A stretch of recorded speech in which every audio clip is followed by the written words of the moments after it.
wasn't prepared to answer it, because what he had said got me thinking. And when he turned the tables on me, I think I stumbled through an answer and said that with Pascal's wager, I lean, because we don't know what's going to happen when we die, I lean on the side that something's going to happen. Because of Pascal's wager? I mean, isn't that the idea that you should believe in God? Because, you know, if you're right, then you're better off in the end, and if you're wrong and there's no God, there's no consequence for that. Right, and I'm with that. Why not live your life as though there is a loving God and there will be some sort of reward when you die, and this existence is not the only thing there is. Scott, beyond maybe satisfying your own curiosity, what are you trying to accomplish with this show? I'm 73. I have 2 adult daughters.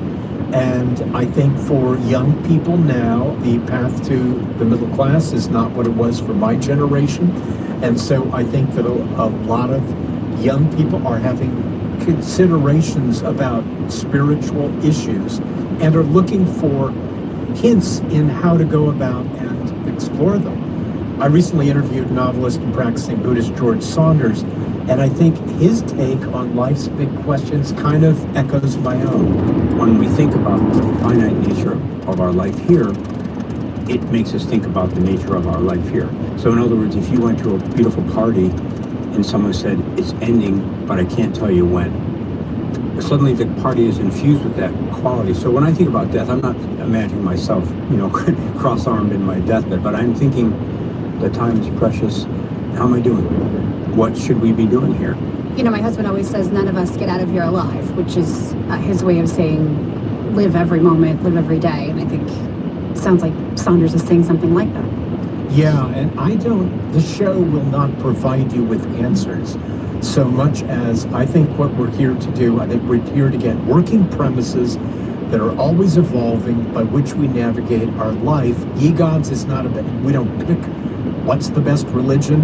What we're about is being open to exploring how our beliefs got to be our beliefs, and do they help or hurt us? That was Scott Carter of Ye Gods podcast. You can listen to the show anywhere you get NPR Network podcasts. Thanks so much, Scott. Thank you, Sarah.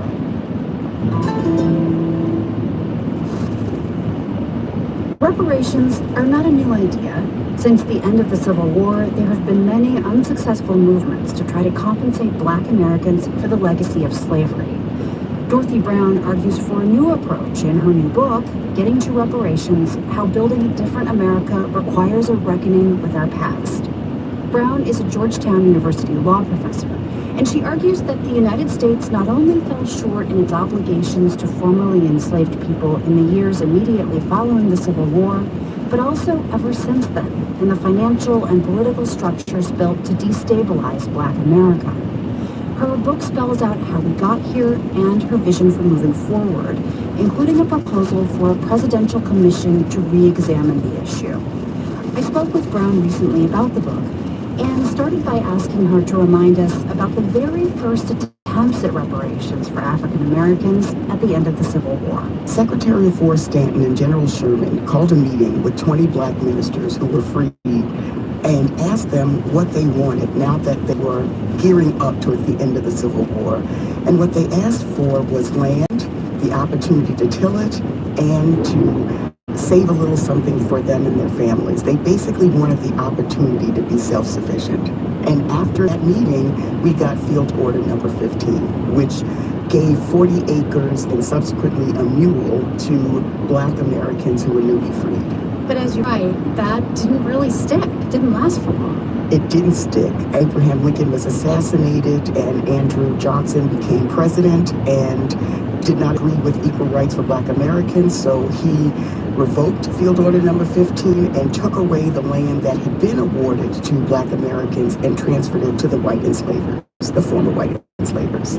Yeah, well, that effort was not successful. You argue that there are some successful examples in U.S. history of the government paying some form of reparations for past wrongs. What do you think is maybe the best example, the best precedent for reparations for slavery, but that actually happened?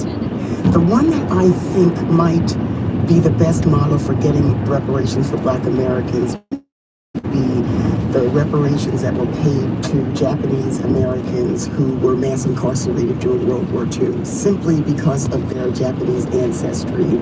Congress enacted a commission that's designed to study what had happened, how it had happened, and what the recommendations for fixing it would be.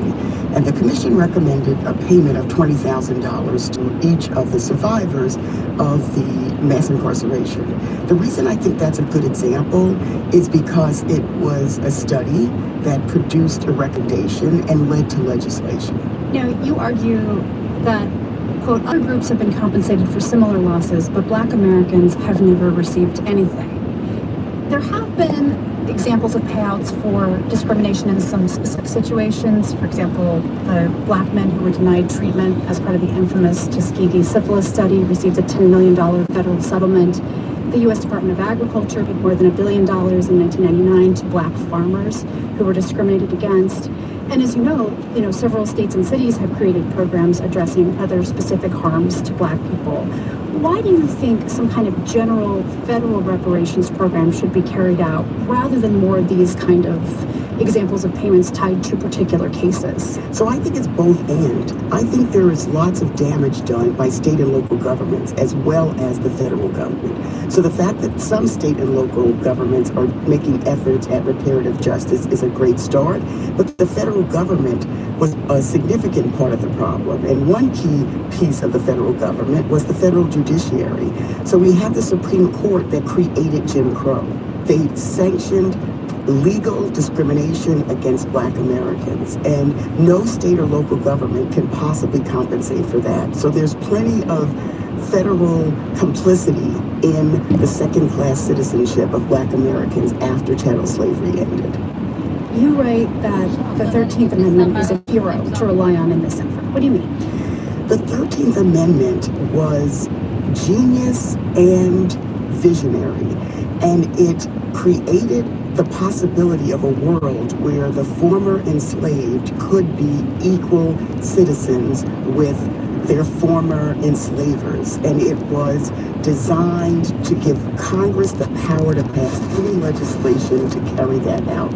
So we got civil rights acts after the 13th Amendment that said Black Americans or Negroes would have the rights of white Americans.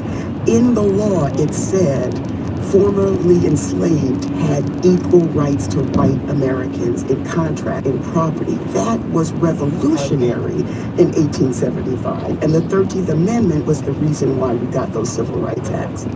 I want to talk a little bit about the practicalities of this idea, because that always seems to be the sticking point. You've written that you can't give a range of what the cost of this program would be because, quote, we honestly do not know the full extent of the government's plunder of Black wealth. But I wonder, how do you think it should be funded? And assuming that it comes from federal tax dollars, correct me if I'm wrong, do you worry at all that the cost of a program like this would take away from other important priorities for programs that support marginalized people, things like education, things like public health care? I think part of the problem is people think that the pie is limited. And given how much wealth we have in this country and how much inequality we have in wealth and how much income of the wealthy goes untaxed every year, there is an unending source of revenue that could pay for all of it, that could pay for the marginalized communities as well as compensating for systemic harm done to the Black community. So I totally understand the concern. The problem, however, is we see these payments that have been made to other groups. So white enslavers in the District of Columbia got payment when the enslaved in the District of Columbia were. Emergency vehicle ahead on I-55 South. Be prepared to move over. You're still on the fastest route.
Thank you.